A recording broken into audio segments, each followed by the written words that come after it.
In this video, let us derive the transfer function of a simple closed-loop control system.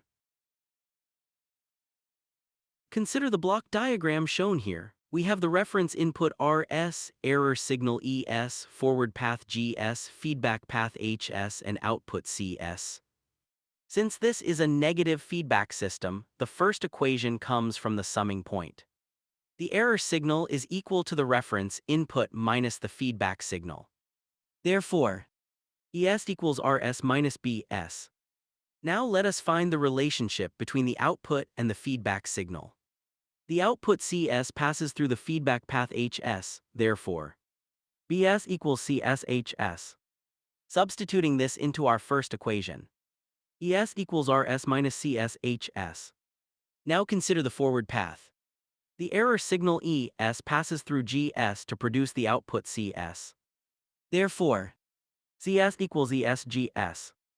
Rearranging. ES equals CS slash GS. Now substitute this expression for ES into our earlier equation. We get CS slash GS equals RS minus CSHS. Our objective is to find the transfer function CS by RS, so let us rearrange this equation. Multiply the entire equation by GS. This gives CS equals RSGS minus CSHSGS. Now bring the term containing CS to the left-hand side. Therefore, CS plus CSHSGS equals RSGS. Take CS common from the left-hand side. We get CS1 plus GSHS equals RSGS. Finally, divide both sides by RS1 plus GSHS.